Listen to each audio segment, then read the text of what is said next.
This podcast is sponsored by nobody.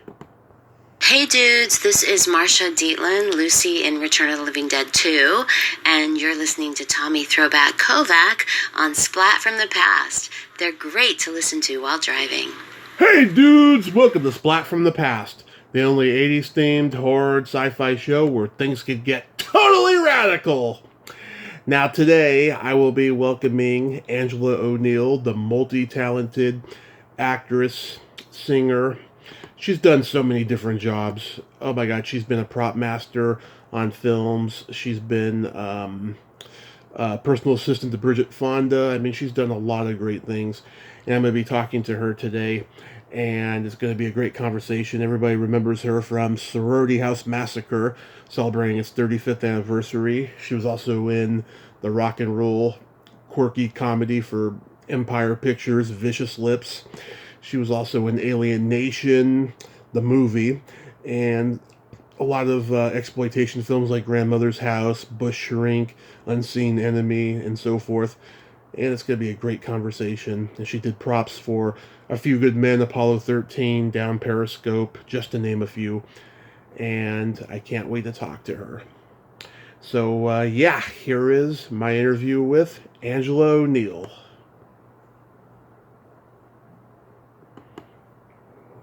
Hi, this is Angela. Hey, Angela, welcome to the show. How are you today? Hold on a minute. There we go. Hello. How are you today? Good. My little earphones that I have are like the knockoffs of the iPhone ones, and they never pick up when I'm supposed to. But other than that, I'm doing good. How are you? I am just fantastic. Thank you so much for taking the time today. This is great. Oh my gosh, no, it's super fun to meet you. I think that do you know Greg from Python Paradise, or you listen to his podcast or whatever? Yeah, I've known Greg for a long time now, since I started mine. Oh, okay.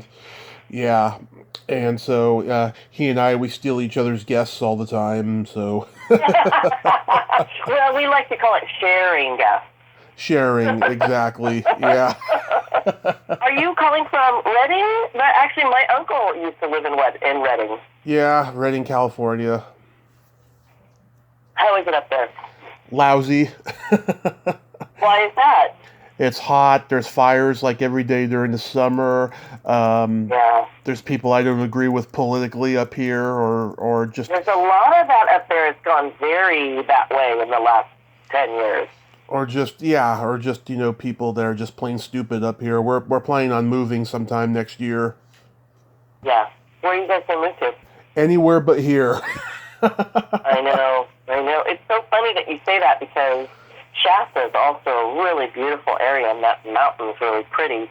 But I will say that it's like a huge enclave of like skinheads and very far-righty type of people. I assume that's what you're talking about. Yeah.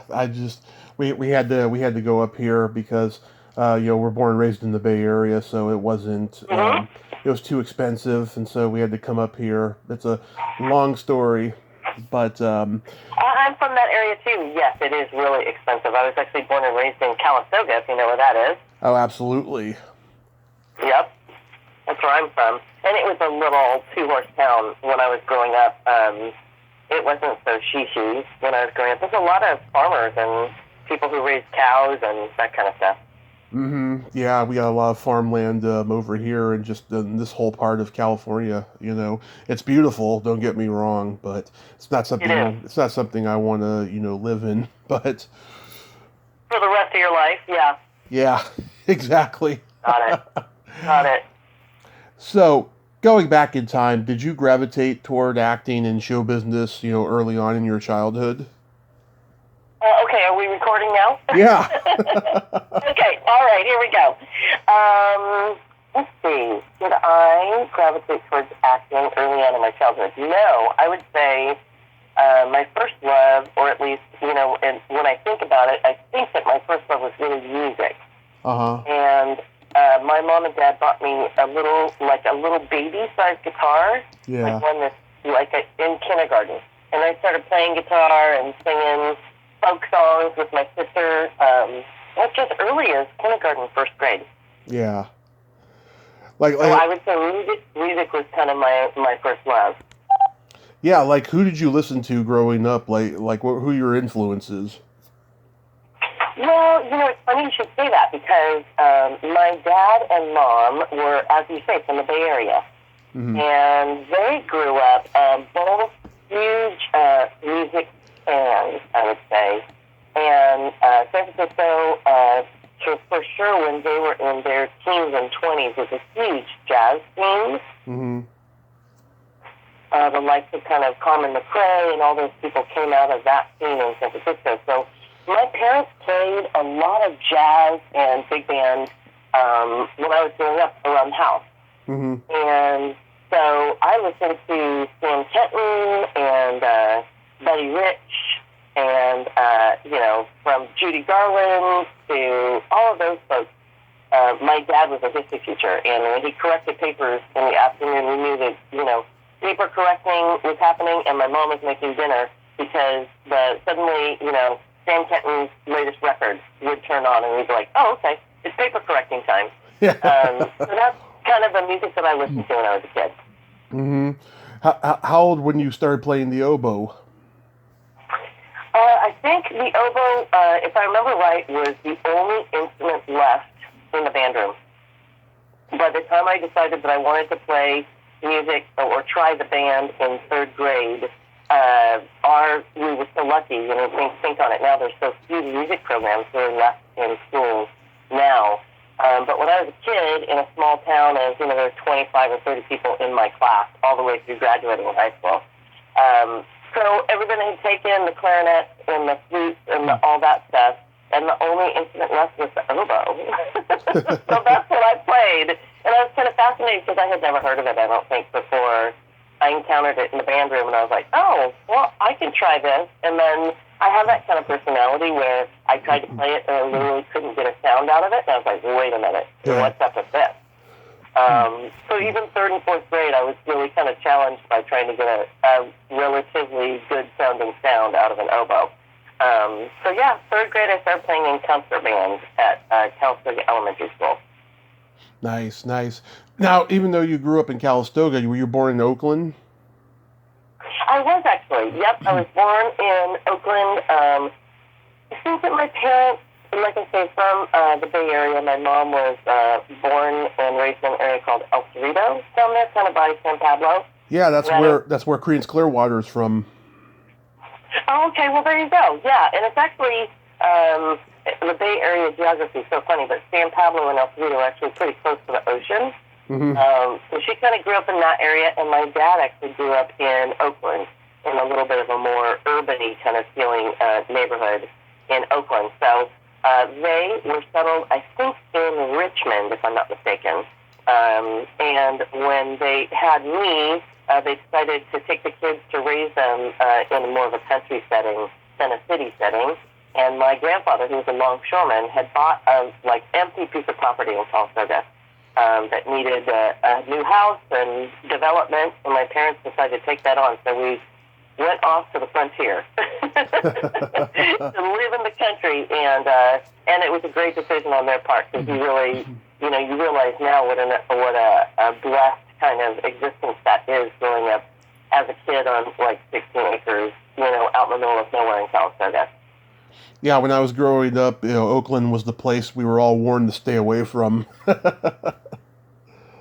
The area they lived in was very Irish and Italian. My grandparents were all born and raised in Ireland, and I think next door, I remember my dad telling me stories about the Italian, and I can't remember her last name now, but there was an Italian lady next door, and on the other side, I think there was another Irish family. They lived on a street called Loxley, if I remember right, in Oakland. And it wasn't a dangerous neighborhood that I remember, but there was a big Catholic school that they all went to fairly close, and so it was definitely an ethnic neighborhood. In those days, it would be considered ethnic, I think. Mm-hmm. And so I don't think it was dangerous per se, but it was definitely immigrants from Europe. Yeah, and now it's just it's very ghetto. Every time I took BART from Millbrae to Oakland, I would just be paranoid that bullets were going to be flying, because I have a friend, he got shot in the arm about 12 years ago over there. In Oakland? In Oakland, yeah. It was just a random drive-by after he got out of his car. Yeah. I think there's a lot of urban renewal in Oakland now. I think there is hope for that area, and they've really developed the area of Oakland, where the ocean meets Oakland. That area is really being developed. So, yeah, I think there's been a lot of improvements in these last few years. Mm-hmm. So you attended UCLA, right? Yeah, I went to California High School until I think I was 15, so maybe 8th grade. I decided I wanted to take the GED, which is the test you can take to exit high school earlier, and California equivalency, I think it was called at that point. And I took that exam and passed, and so I left high school, I think in 9th grade, technically, and went to a junior college for a year in Santa Rosa, JC, as a matter of fact. And that's actually kind of where I ended up getting into theater, where the music and theater kind of crossed over. I had been playing oboe. I had gone to music camp. I know it sounds ridiculous, but I really did. It's okay. In band camp. But literally, I started going to band camp on a scholarship because nobody else played oboe, right? So it made me a peculiar kind of thing. If there's only ever 2 chairs of oboe in symphony and concert band, but no one else played it but me. So I ended up going to band camps and stuff like that, like from 5th grade, I think, on, and then going to state orchestra and stuff like that a little later on, and so I was like, well, I kind of want to, I kind of wanted to see what the music thing might take, how that might take me forward. And so I ended up at Santa Rosa Junior College, and I ended up kind of being attracted to musical theater. So that's kind of where the acting thing came in. Santa Rosa Junior College actually has an amazing theater program, and I ended up doing some theater there and auditioning for some theater programs, like some vocational programs in England and stuff like that. I think I auditioned for Royal Academy of Dramatic Art and stuff like that while at Santa Rosa Junior College. And ended up, I did not get in, but I did audition.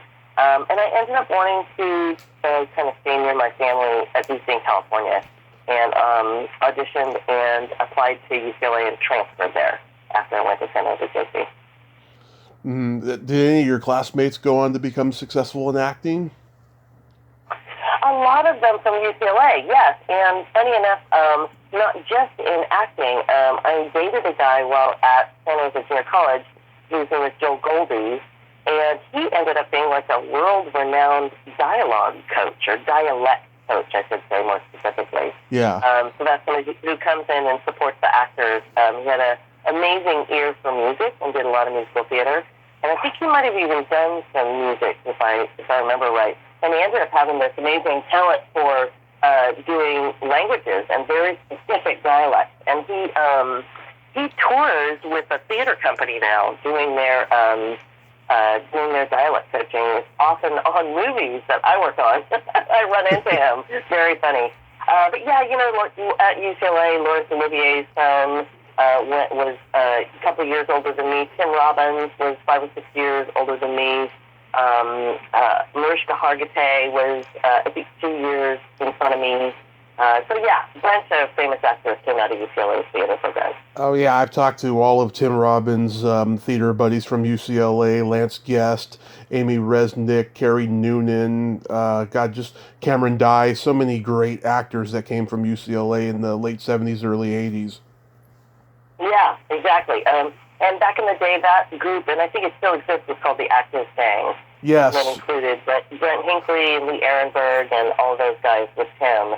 And they do some really interesting, like, reimaginings of, like, Greek theater and stuff like that, which kind of, we studied a lot of that ancient theater at UCLA's program. We had almost a full year of that at UCLA.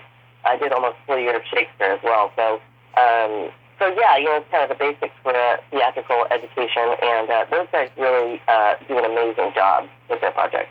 They do. They do. You're doing Shakespeare, huh? Where you're doing like Romeo and Juliet and Hamlet and all of that. You know, so I think you feel like semester, if I remember, so, or biggest quarter. So we did three in a row classes of Shakespeare. And, you know, the teacher was amazing, and we didn't put them on. We read them and analyzed them. Mm-hmm. So the study of Shakespeare, not the putting up of the play. Right, right. Yeah. So we got through a ton of them, and he would usually pair an obscure one with a well-known one, and we would just go through and try to get a feel for the language and all that kind of stuff. It's really fascinating. Hard to grasp at first. You know, your mind kind of resists understanding, but after a while you start to get, because it's a rhythm thing. Right. And music is helpful with Shakespeare because it's an understanding of the rhythm of that pentameter. And suddenly you're like, oh, I see. And all of a sudden it's like it is almost a new language. And you're like, I get it. Light goes on. Yeah. So how does Sorority House Massacre come into your life? Well, it was funny. Like high school, I felt enthusiastic to finish my college education and get out and start working. I'm not sure why I felt like it was so, in such a hurry, but I was. And so some of the guys who I went to college with were already out, already had agents, and were already auditioning. And I was like, oh, wait a minute, I need to get on that bus. Where did that bus go?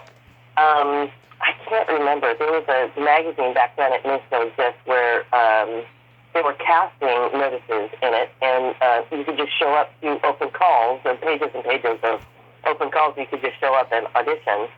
And I think for Sorority House Massacre, if I'm not mistaken, I actually had met with, when I was still in school at this point, I had met with the Gersh agency, and I can't remember, I'd done some work, and they took me on, a lot of times, the bigger agencies like that, they've always been a boutique agency, but with a lot of high-powered talent.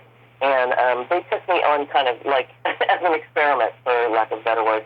And they were like, let's take you on and kind of see where it goes. And I think I may have gotten that audition, but they were representing me at that point. So, and I went in, and I'm not sure that I knew it was a horror movie at that point. I think it was just like amongst other auditions that I was doing, and I kind of rushed over there, and I looked at the sides, and I was like, oh my God, okay, this is a horror movie. Okay, so what do they do in horror movies? And I actually haven't been a person throughout my life who's watched horror movies. They tend to give me nightmares. So I kind of looked at the sides, which is, they give you 3 or 4 pages out of the script really quickly, and I was like, oh, okay, so this is a scary scene, and she screams in here, and I was like, okay, so I think the key to this audition, because when you're an actor and you're sitting in the waiting room, you kind of try to come up with, okay, so what's a strong choice when you're reading this dialogue, and that the auditioning is a whole nother skill that you have to figure out if you're going to be an actor. And I thought, well, screaming seems really important in horror movies. Right. So I thought, well, I'm a singer. I'm going to scream so loud and so long, it's going to terrify everyone in the waiting room. So I set my sights on that as my auditioning goal. And and I went in there, and I don't know, I read the dialogue probably just like normal, like everybody else did. And then right at the point where it was the scary part, I screamed so loud. I'm telling you, those producers, they've never been so terrified in all their lives. And and they all looked at each other, very startled, and were like, okay, we'll call you. And they did. Wow. And then, you didn't know that there was going to be nudity in the script, right? And you refused to do it? I didn't know that there was going to be nudity, and because I wasn't really a horror film watcher, I wasn't aware that was like always an element in horror films. So the first day that we came to set, they handed me like a 30-page contract, and I was like, okay. And I thought, I feel like if I'm going to sign a document, maybe I should read it. I noticed that everyone else, like, you're looking at your peers, and everybody else is just, like, signing, and I'm like, no, what is really good about just signing this? So I kind of just looked over it just vaguely, and there was a closet in there way in the back. That was like, a nudity clause, which means, we would use, anything topless, da da da. And I was like, excuse me, I don't think that I knew about this. I read the script and I don't see where this is. And so, what is this about? And they said, there's a scene, we were thinking, you were in bed and we would just, sit up in bed and be topless. And I was like, no, I don't feel comfortable with that. And they were like, what do you mean? And I was like, well, what do you mean? And so I ended up telling them I wasn't probably going to do the project if they weren't willing to somehow meet me in the middle with that. So we ended up with the scene where I was supposed to sit up in bed, I had a camisole on. Mm-hmm. And the other thing that they had in mind for gratuitous nudity was when the girls were all, changing into their little outfit. Right. And so I sat very awkwardly on a bed and watched my friends take off their tops instead of taking off my top.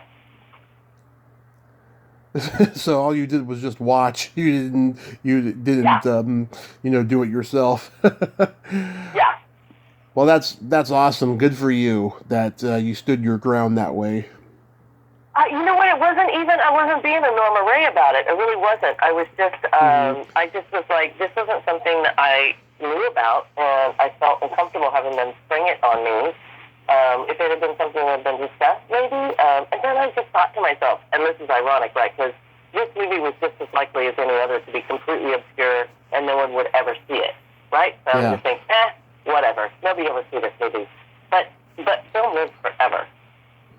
Yeah. And I did know that.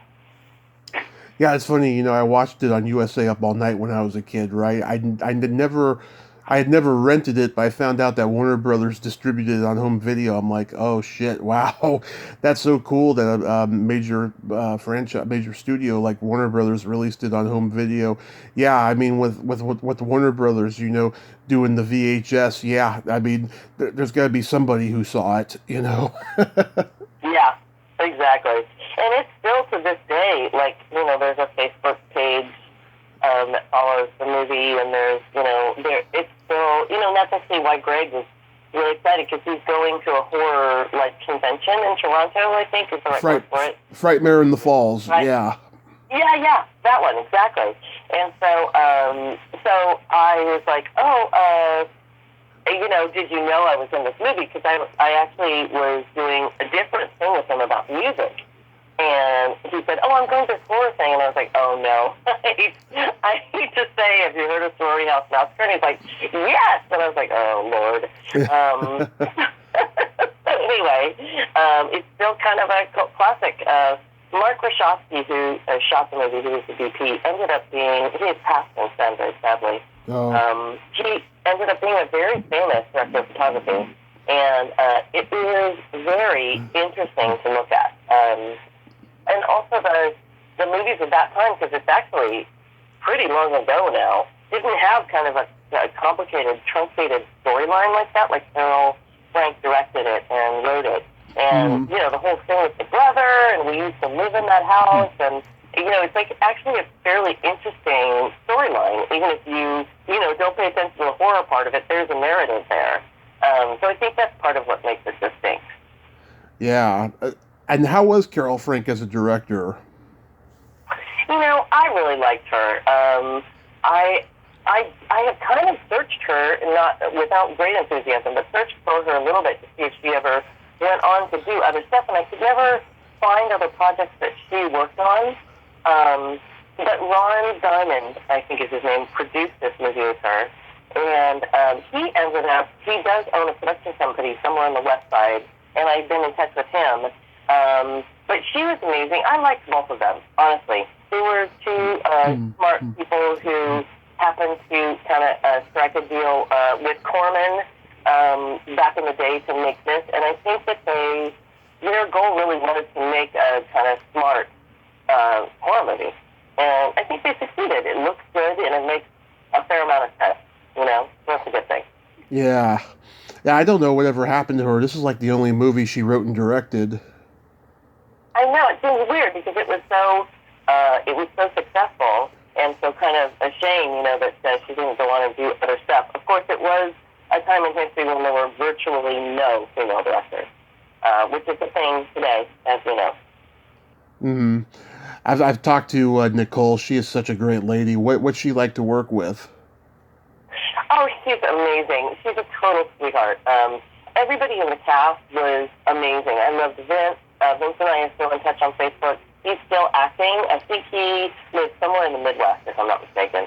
I was in touch with Elizabeth for a long time. I think she moved out of LA, and I kind of have lost her. Wendy lives in the Midwest and is married and has some beautiful kids. And the cast was really close because we were all just kind of stacked up in this house off of Venice Boulevard in kind of Los Angeles. In that sorority house. We shot so much of it there. So we shot the main part of the movie that takes place in that sorority house first. And so we all got to know each other and hung out.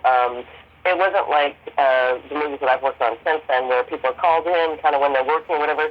They just called everybody in first thing in the morning, and then everybody was called, okay, it's your scene, but we were all there all day. Yeah. However many hours. So we spent a lot of time together, the whole cast. Yeah. And whatever happened to Pamela Ross? Yeah, I was saying she called herself Elizabeth, too. I don't know. I stayed in touch with her probably for 10 years after we shot that movie. And she also ended up doing music as well. She and I kind of had the music thing, and ironically, and I may have a copy of it somewhere, she had an all-girl rock pop band. And I directed a music video for her, for her band. And I don't know where that is now, honestly. But yeah, so we worked together for many years in music and stuff. She married a music producer and lived in Beverly Hills for a pretty long time. And then kind of in the last maybe 10 years, I kind of lost track of her just because I was out of town a lot and stuff like that, and we just kind of lost the thread. But she's awesome, very talented and super sweet. So yeah, really good cast. We all got along so well, and there was no drama on set whatsoever. I know Nicole is still doing the acting thing, and she's had a lot of success, and she's just an absolute sweetheart. Was your hair already short like that, or did you cut it for the role? You know what? I was training horses with my sister that summer, and I've always had super long hair, and I was really, really hot. And one day, I turned to a gal who was riding with my sister, whose name is Roxanne, and she was a hairdresser. And I said, would you cut my hair? And she literally gave me a mohawk. And that's how I ended up with short hair. Oh. So it was a failed mohawk then. One hot day was all it took, and I suddenly had short hair. Oh my God. That's hilarious. Yep. Love it. How did you prepare for the paranoia and the suspense of this character's situation? Because it seems like it was pretty intense. It kind of was. Like I said, it kind of ties into the thing I said earlier about really not being able to watch horror movies because it gives me nightmares. I'm a pretty emotional person, which kind of makes for let's say ease of acting in a way, because then you can kind of access those emotions pretty easily. Yeah.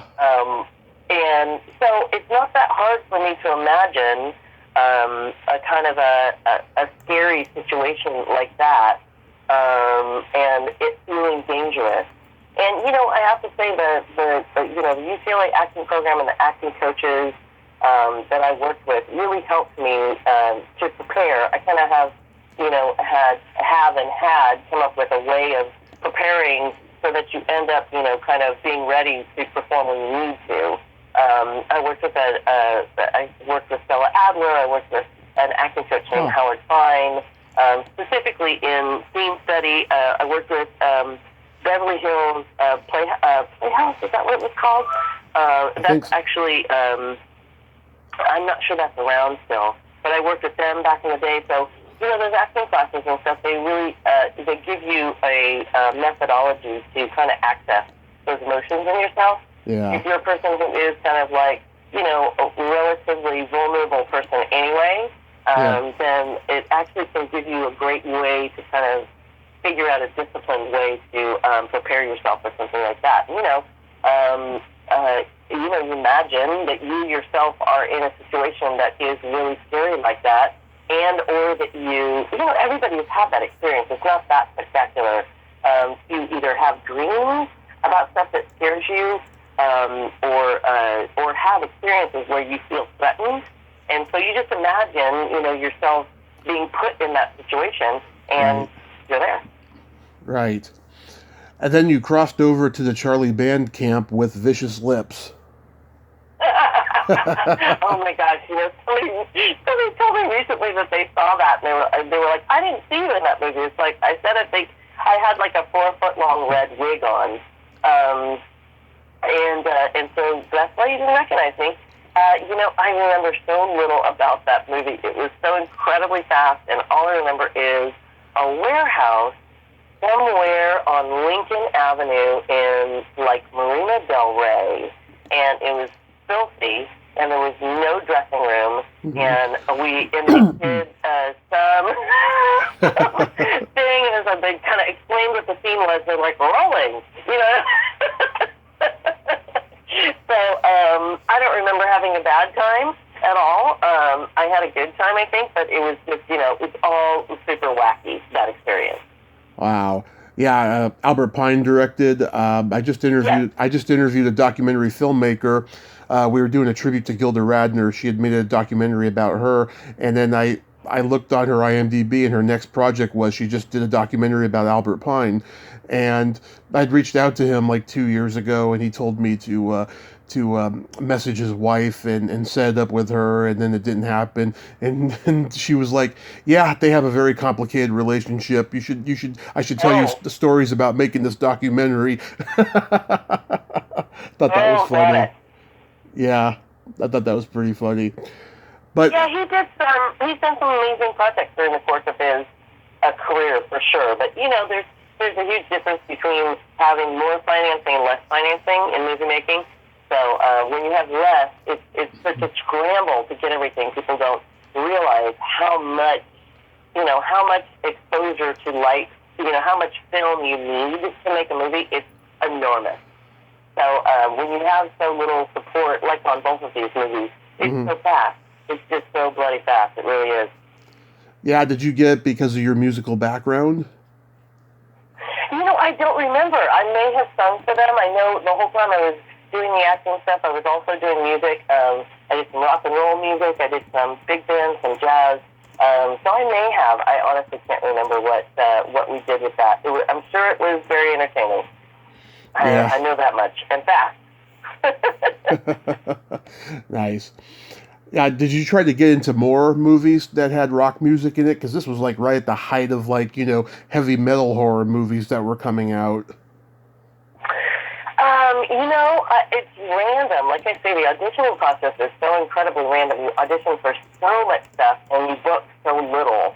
I think right after that, if I'm not mistaken, I was in, and I might be wrong chronologically here, but I was in a Kenny Loggins video. Oh, yeah? What's that? Oh, yeah? Wow, I didn't know that. Yeah, I was in a Kenny Loggins video for a tune called Playing with the Boys, and I auditioned for it, and they hired me, and I was supposed to be a volleyball player, which I have to say, confidentially, I had never played volleyball before, I'm pretty sure, and so I acted my volleyball playing, and Kenny Loggins was there, and I met him, and yeah, you're right, it was a big rock and roll era, and I think that's actually when I started singing a little bit more rock and roll. So I kind of was auditioning for some stuff here and there, and I think that's kind of the same era that I did that next movie, which is called Grandmother's House, was all in that same kind of era. And when I did the Kenny Loggins video, and I did some other stuff too that was more obscure than that. You do a lot of short movies and student films and stuff like that, kind of mixed in that mix. Yeah, how was making Grandmother's House? It was great. I liked everybody on that show. The other actors were really awesome. I just remember we drove for hours. At that point, it felt like hours and hours out to San Bernardino, which is like no big deal to me now that I've lived in LA for a long time. But when I went to UCLA, it was way far from Westwood. And I think we shot out in a dusty, like a citrus farm out in San Bernardino. Again, not a very big budget movie. And I think I only had like maybe a couple of days or something on that movie. But it got some press, and I think it was pretty well received. So it was really fun. It was fun to do. And also, generally speaking, not always, but a lot of times I would get auditioned for and cast for more ingenues, kind of. Mm-hmm. And it was fun to be a sidekick.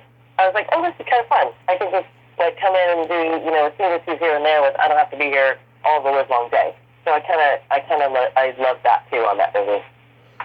Yeah, because Nico Masterakis directed, and Nicole, she's got stories about him. They worked together on Zero Boys. They said he was just terrible on that movie, the way he treated the cast.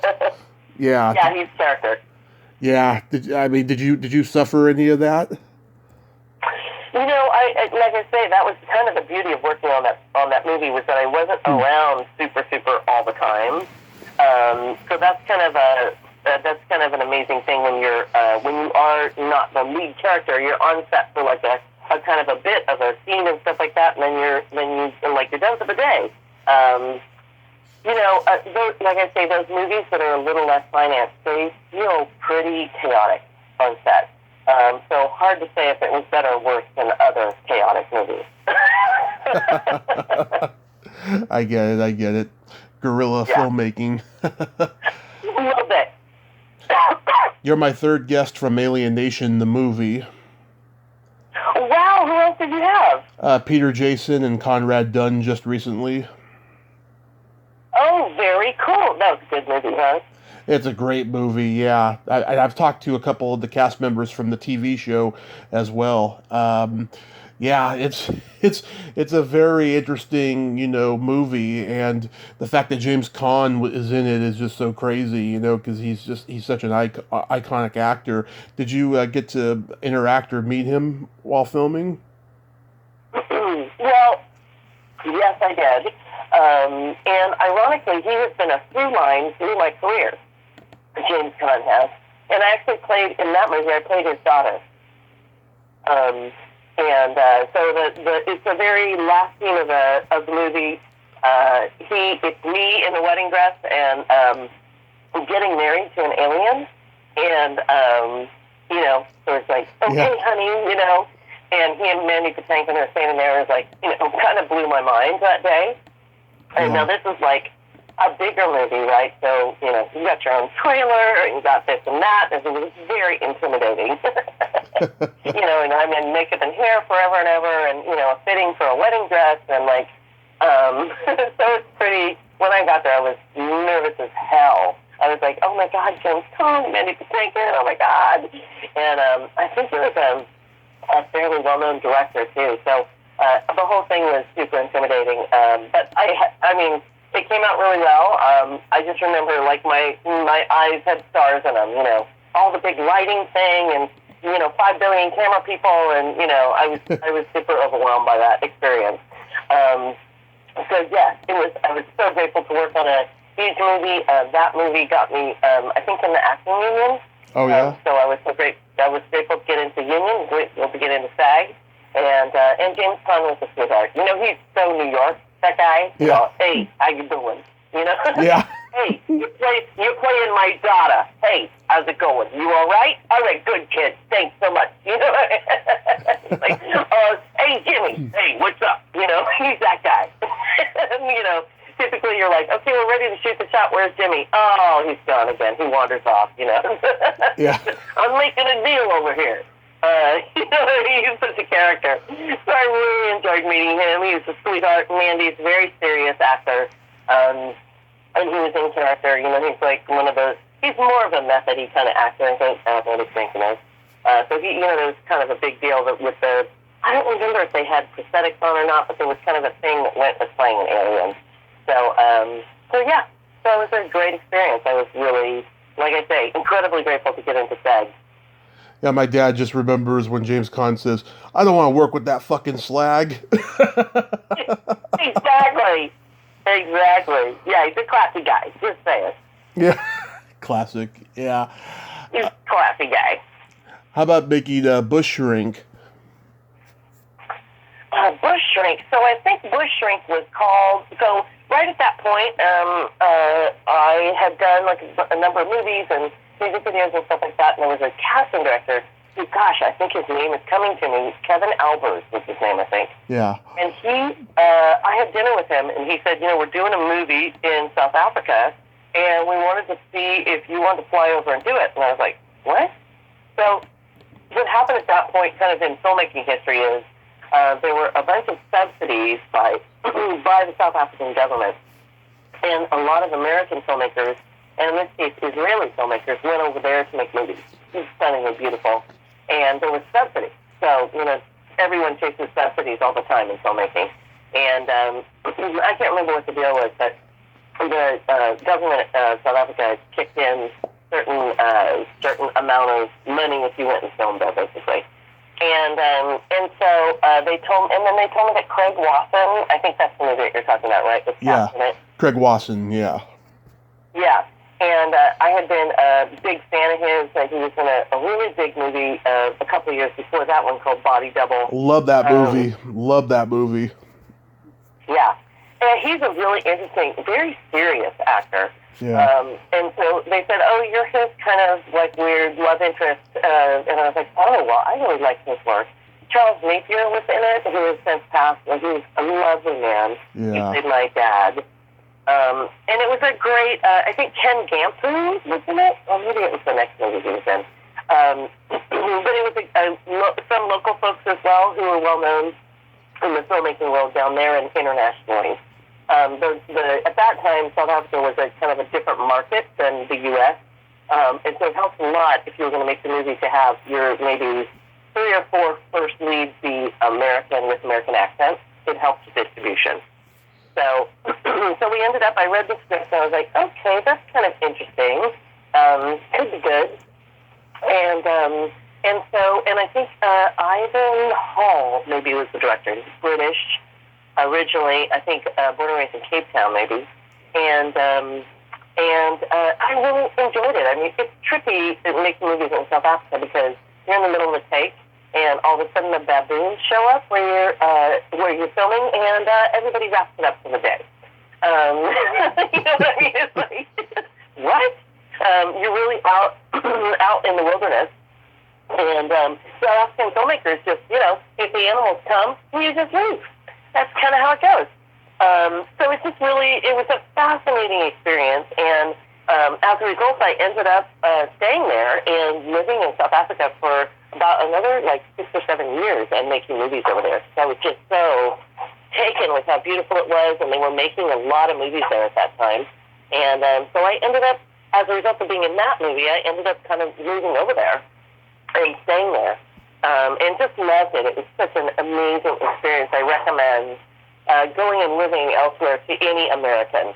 It really enhances your experience to go live in a different country. Mm-hmm. Yeah, I mean, I've talked to people, who did a lot of traveling to Europe back in the '80s and stuff, and they can say, yeah, I mean, the countries were beautiful, but they were politically in shambles, especially like in Croatia or Germany with the Berlin Wall happening and all that stuff. Yeah. Yeah, it was pretty amazing. So, I mean, what a gift to get to experience that and go live in that beautiful country in South Africa. And I did, I think, 3 or 4 more movies there. And just, I felt really lucky to be able to experience that. And then you worked with another guest of mine, Vernon Wells, on Enemy Unseen. Yeah, and that was also in South Africa. And we had a great time working together. Yes, he's amazing. I adore him. Mm-hmm. He's so much fun, and he's such a kidder. And we did do that movie that was a similar theme to the one I just described to you, which was I was like a rich American heiress, and I was kidnapped, and then Vernon rescues me from the meanies. And it was pretty amazing working with he and Jack Pierce, I think, was the other actor who was in that with us. And again, we're working, on a crazy river, 2 hours outside of Johannesburg, with real crocodiles, like in a pen that looks like it wouldn't really hold them for very long. And when you think about, people are like, oh, did you get your shot to swim in that river? I was like, I don't remember getting shot. It's so crazy when you think about it. It's like, did you guys just go into a river, a river that's muddy in Africa, and did you get malaria shots? What happened? I was like, no, I don't remember anything like that. So, craziness. Yeah, I mean, the first time I met him was 5 years ago at a convention, and he just made us laugh. He was so great. He had such great stories. I wasn't expecting it because he plays bad guys so well. Yes, exactly. And he's such a love bug. Yeah. It's craziness. How about working on River of Diamonds? River of Diamonds is actually an extraordinary experience. In that, we went on location in Namibia, which I think had just recently changed its name from Southwest Africa. And it was a little town on the Skeleton Coast called Luderit. And I was fascinated by it because it was, set turn of the century, if I remember right. And I played a character that was a diamond specialist. Mm-hmm. And I got the gig a couple of months in advance, which allowed me to do what I love to do as an actor, which is to do a bunch of research. And what a great place to be able to do research about diamonds, South Africa. So I went and met. I had already been to some diamond mines, so I kind of knew what that looked like. And so I met with a ton of gemologists, and I talked to a lot of people, and the character in the movie is supposed to be this woman who comes in and, identifies if these are or aren't real diamonds. And I just loved it. It was a really crazy, period movie in the sense that I was supposed to be a very wealthy character, and so they built from scratch all of these costumes that were period. Literally, there was nothing Olympic fittings, and they built all these crazy costumes with these huge hats that were handmade, and that's just something you don't experience a lot these days, is these crazy, bigger budget kind of people buy things kind of off the rack for the most part, or they tailor things that they bought to you. It's so rare to have all of your costumes, and I probably had 15 different costumes from different periods in the movie, and they were all custom built. That's just a bizarre experience as an actor. You just never have that. So it was really, really fun. And Luderit was very trippy. Very trippy little, mostly German town on the Skeleton Coast of Africa. I mean, you just can't make that stuff up. You can't make that stuff up, yeah. Can't make it up, telling you. That's a good way of putting it, yeah. Mm-hmm. So what made you leave acting for prop mastering? I didn't really leave. I was looking to make some, so I spent a bunch of time in South Africa, and then I came back and kind of had to restart from nothing, my acting career, and I was kind of, struggling to make ends meet as you do often in acting, and I had been out of town for so long that it was a little bit of an uphill battle, and I thought, you know what, I wasn't, at that point, I wasn't really happy with the stuff I was auditioning for anyway, like the materials that I was auditioning for. I'm sure you've heard from other female actresses, it's a little frustrating to do, as I say, you do a ton of auditions. So to do a dozen auditions in a row that are for hooker characters is just disheartening. It's kind of like, I went to, UCLA's acting program and paid thousands of dollars to learn how to act to play a hooker dozens of times in a row. That's so fulfilling. And so I was like, well, maybe I should try to, kind of get to know the production end of it. I wouldn't be opposed to maybe coming up with something that's has a little bit more depth in female characters. And so I started PAing and stuff like that, and I ended up really liking and becoming fascinated with the technical aspects of filmmaking. And then somebody hired me, I think the kind of turning point was somebody hired me to be the art department coordinator on a movie called Apollo 13. And I had always been a Ron Howard fan, and even more so when I worked with him. He was incredible, just so talented. I've never seen a human being work as hard as that man does. It's a astounding. And the subject matter was amazing and a really inspiring time in history, and the actual astronauts were there, and being our department coordinator is a serious job because you kind of touch on everything, the research, and you do a little budgeting, and you kind of do a lot of different stuff. And I was like, wow, this is really interesting. And so, it just kind of, it rolled from there. I didn't actually consciously not continue acting. I still kept like, I'll go to these auditions here and there or whatever. Yeah. But my heart was really more fascinated with continuing to figure out how to do like the art department stuff and stuff like that. So it just kind of fell off by, in a natural kind of way. Yeah, I used to do prop handling for theater. I miss it. It's really fun, right? I mean, it's still an amazing job. I actually just got my union pin for 25 years as a prop master, and I still really enjoy that job. It's tiring, and you do get burnt out on it because it's a very demanding job. Right. But it's still really fun, and I still really enjoy working from the other side of it with actors and kind of going, hey, I thought about this scene, and I wonder if you want, blah, blah. And they're like, oh, that's a good idea. So that part of it's really fun for me. And I don't miss the acting part of it. I really enjoyed it while I did it, and I don't in any way think, I should have done more of this and more of that. I actually think it's perfect the way it came out. Yeah, I auditioned for The Sound of Music when I was a sophomore in high school, and I didn't get it because I couldn't sing, I couldn't dance. Then I was going to do prop mastering for it, but I was on the wrestling team at the time, so it's a good thing I didn't get to be an actor in the play because it just would have been too demanding. So then junior year, I wrestled for about a month, and then I quit the team, and then I was going to do prop mastering for My Fair Lady, and then I didn't do it. But then I was like, all right, come hell or high water, senior year, I'm going to do it, and I did it for the Pajama Game.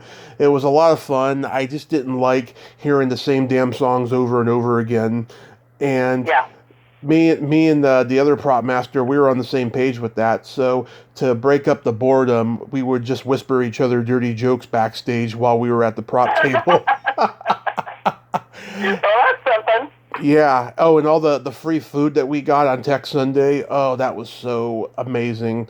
I loved it. They catered us really, really well. Oh yeah, you gotta love the caterer. Yeah, and then I did this one play shortly before my car accident, and they let me go opening night saying that they didn't need a prop master after all. But then I found out 2 years later something else that really made me angry. But I do miss doing prop handling. I tried to get involved with it up here, but the one theater company that's up here that has prop handling, they wanted me to do other jobs as well, not just that, and I couldn't do it because I'm not as agile as I used to be. I have metal in my leg from my accident. I can't do it. Oh, right. So they're just like, okay, we'll call you, and then I never heard from them. So whatever, But someday, next town we move to, hopefully I'll get to do it again. Yeah. I mean, it is one of those weird things where you do, it needs kind of a bigger city to have enough support for theater and stuff for there to be a big theater community.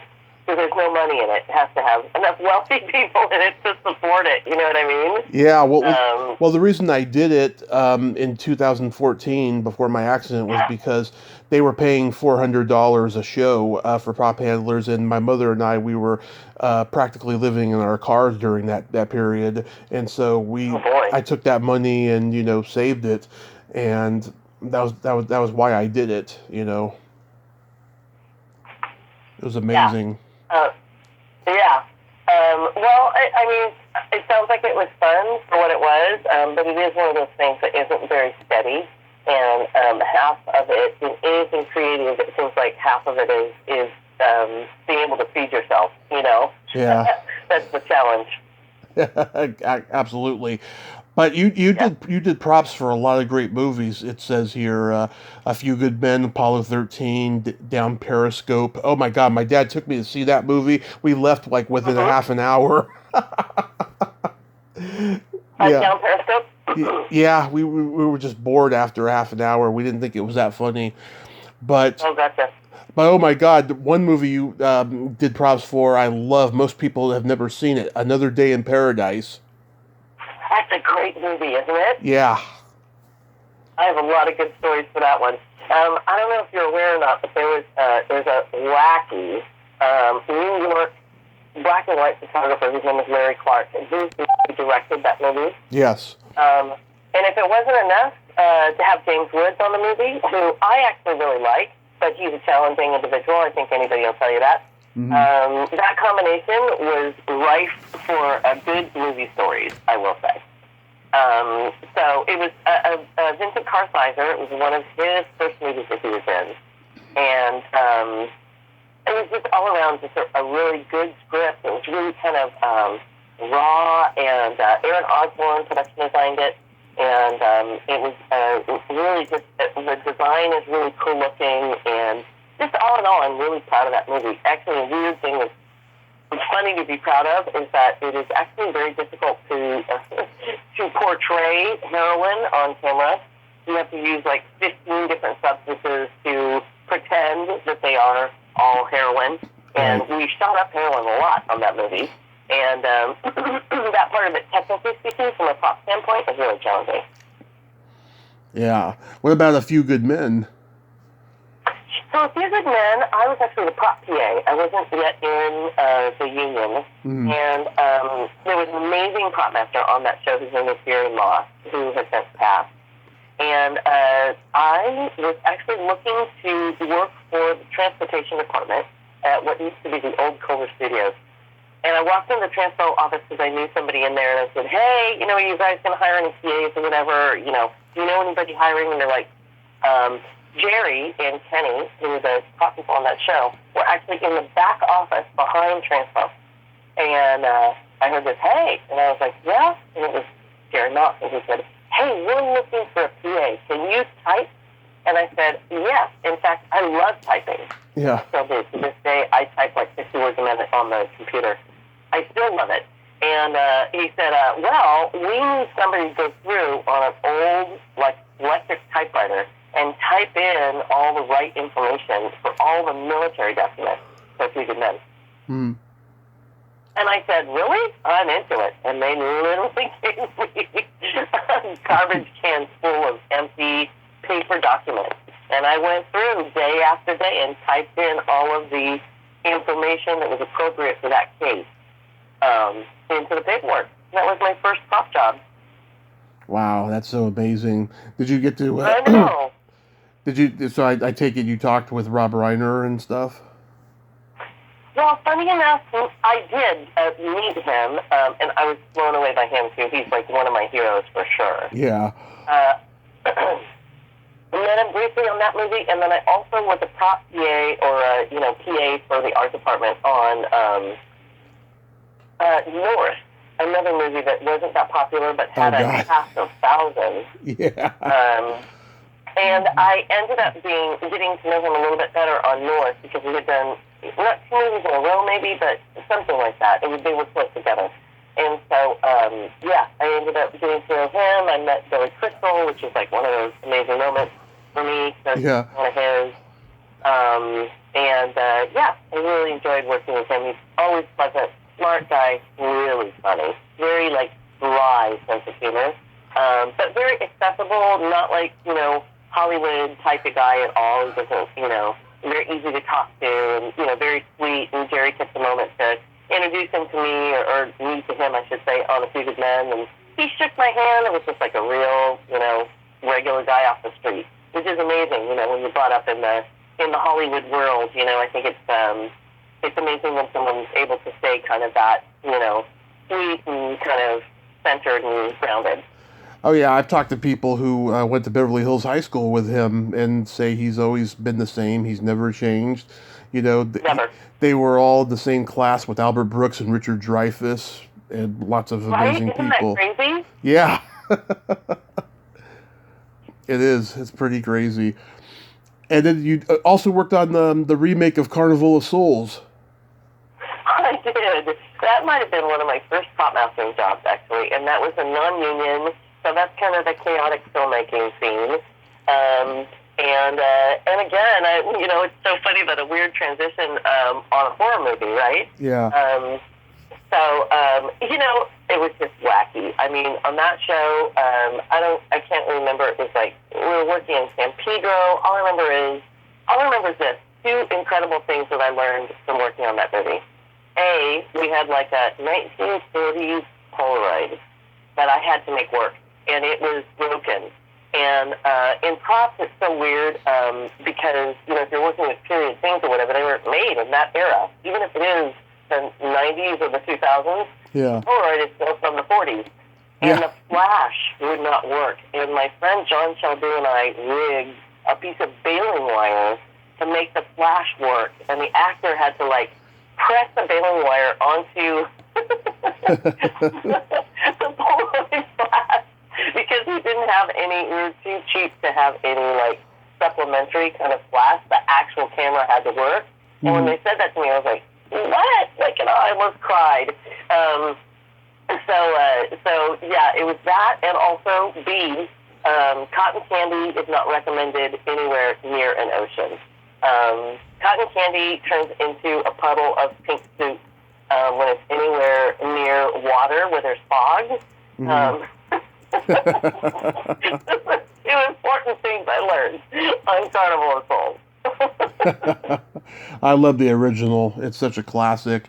I've tried getting the star of that movie, Candy Hilligloss, on here. She only does stuff if she gets paid, and she's got a reputation. A lot of conventions can't book her because she wants more money than they can give her.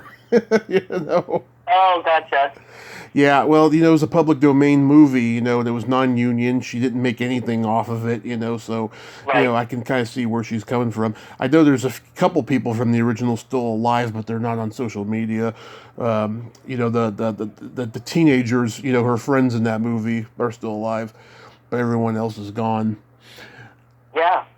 And I also see that you were Bridget Fonda's personal assistant. I was.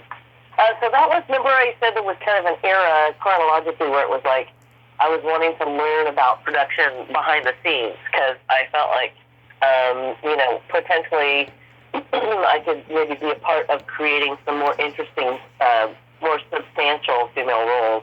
And so I worked for Bridget as her PA on Single White Female and on a movie that John Badham directed called Point of No Return. I love that movie. And, you like that movie? It's a remake of a French movie. Yeah, I love it. My mom and I still crack up at the Uncle Bob scene.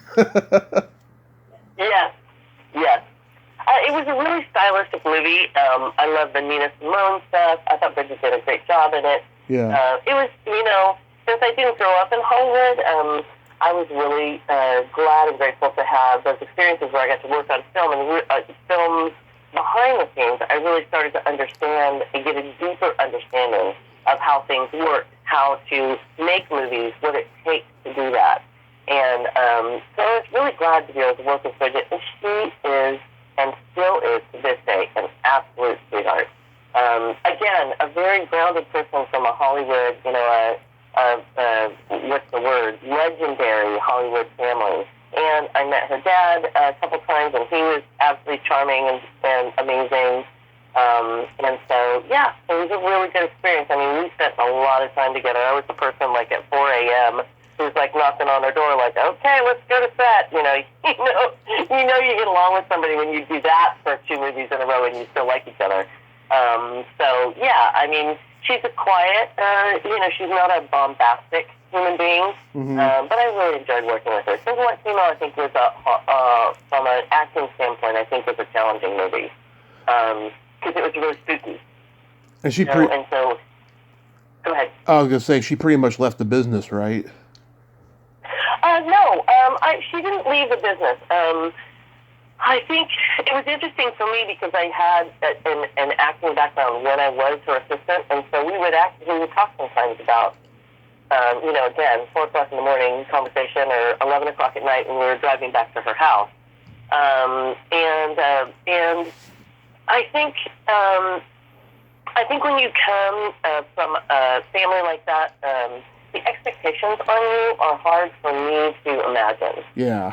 But I think that she did it kind of like me in a weird way, for as long as she really enjoyed it.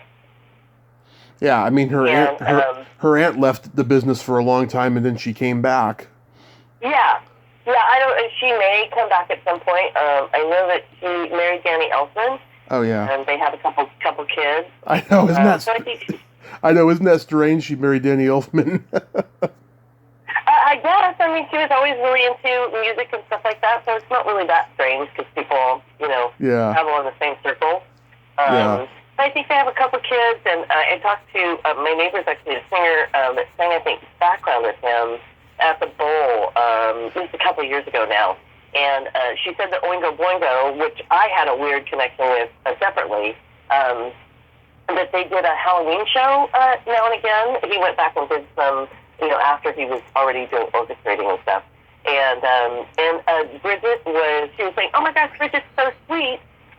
She would build costumes and stuff and was still involved with Danny's part of it. So I thought that was kind of cool that she was still, had a little bit of a hand in it. And so I think she's doing great still and is enjoying being a mom and that kind of stuff. Yeah, I talked to the drummer from Oingo Boingo, and I know Greg has too.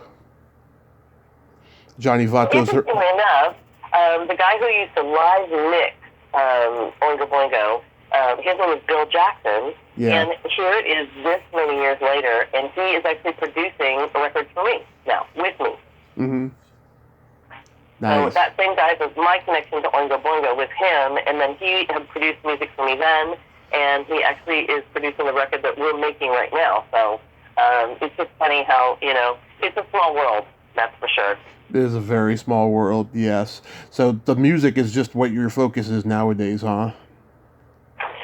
Not really. I prop mastered 3 movies this year, and in the meantime, when I'm not prop mastering, which, you kind of go from show to show, and in the meantime, when I'm off work from prop mastering, I do a lot of the music stuff. We have a band called the Outrageous 8, which is along the lines of what I was talking about before, having listened to all those the big bands and things when I was growing up. I ended up putting together a band that kind of does that era, kind of the Frank Sinatra era music. And so, we have a big band, and we just recorded a new record a month or 2 ago, and we're kind of in the post-production part of that record now, just mixing it and all that good stuff. And so it's kind of both. I still do the movie stuff. I still love working on movies. I just finished a movie a couple weeks ago with a couple of new filmmakers, and that was really fun, called Good Morning, You. And so that one is in post-production right now. And it's all of the above. That is so cool that you get to do all that stuff. Yes. So now we get to the fun part of the show. We're going to play my secret silly game. This is a series of silly slumber party questions. It's just pure fun, no win or lose. And how the game works is I ask you the question, you answer it, and then you ask me the exact same question, and I answer it. And you can comment on answers. Okay. You might have to guide me along, but yeah. Okay. Go for it. Angela, are you ticklish? Yes. Are you ticklish? I'm very ticklish. I've been known to hit people in the groin without warning. Oh no. Yeah. What's your favorite part of the body? It could be anything. Eyes. Eyes is a popular one. And what is your favorite part of the body? The belly button. Okay, there you go. Yes, I'm an innie. Gotcha. What color are your toenails painted? They are not painted right now. What about yours? Today I'm going to paint them lavender purple because I'm going to my first Comic-Con in a year next week. Oh, very cool. Oh, that's very cool. Yeah, I've been painting my toes since I was 13. Oh, that's funny. Well, you know what? I have to say, there's a little bit, we did a show at a really fun club called Vitello's a couple weeks ago here in the studio. I know that place. And I did paint my toenails sparkly. I'm a fan of sparkly nail colors. Mm-hmm. Like gold sparkle. Yeah. I did that. So that's what I have on my nails. It's just the leavings of that, the last parts of that. Then as soon as you were done, you were like, I gotta get this off. Exactly. I know. I mean, glitter. Oh my God, it takes forever to get that stuff off. Sometimes I do like to put glitter, but I don't like to put a ton of it because I know it's going to take all day to get it off. So I just put a little teeny tiny bit of sparkle on there. It's dangerous for sure. What would you say is your best personality trait?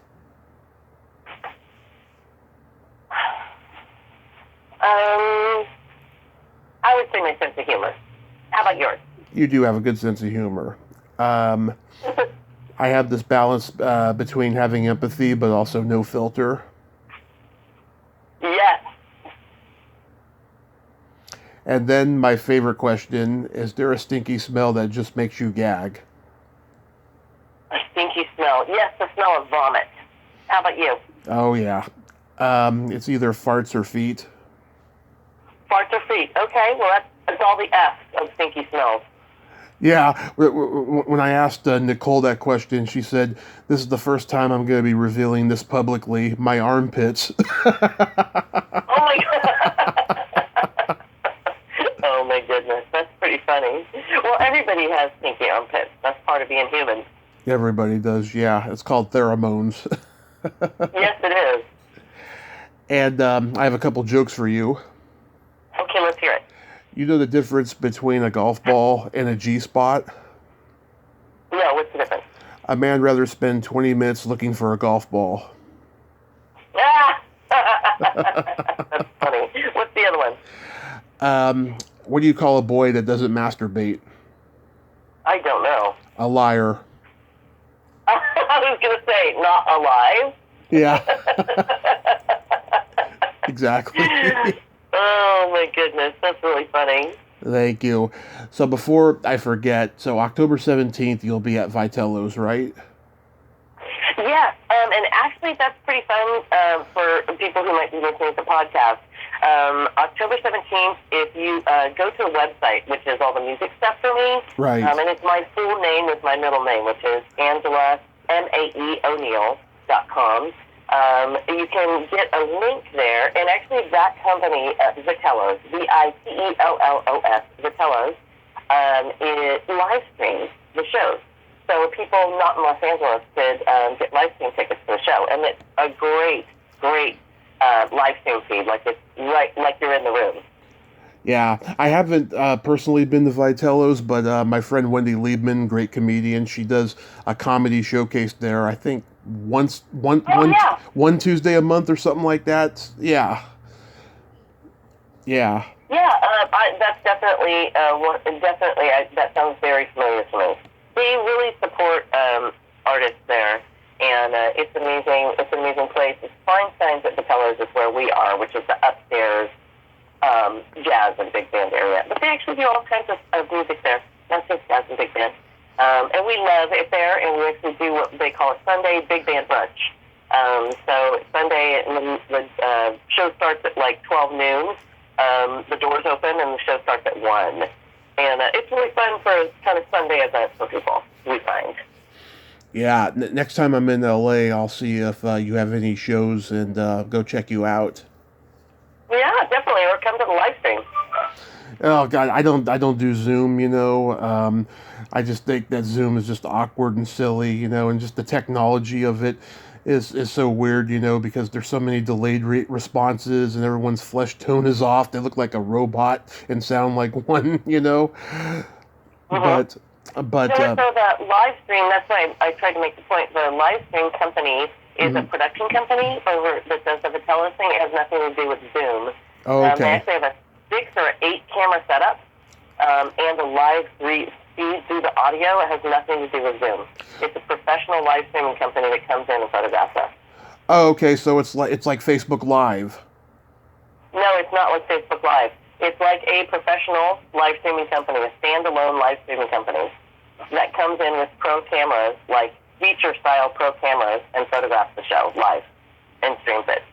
Yeah, because I'll tell you, Facebook Live looks a lot more professional than Zoom does. I'll tell you, that's why I was trying to make the comparison of the two of like better camera work, better quality. Yeah. Well, it's funny, the Facebook, Instagram, all those ones that go through that software, it's a different technology than a professional company that's a standalone that does its own stream. So that's why I'm trying to delineate the difference. It actually is feature quality photographing. It's pretty incredible. So anyway, I recommend people try it out before they think it looks like Zoom, because it most definitely does not look like Zoom. Okay. Okay. Just to be clear. Okay. But cool, man. Yeah, I'd love for you to come to the show. And yes, October 17th at 12 noon. And it's on Vitello's website, and it's also on my website. So yeah, it'd be super fun for people to come by. Wonderful. Angela, thank you so much for coming on today, and I hope the gigs go very well for you, and stay safe, because it's a lot of craziness out there, especially in LA right now. And yes, absolutely. You have yourself a great day.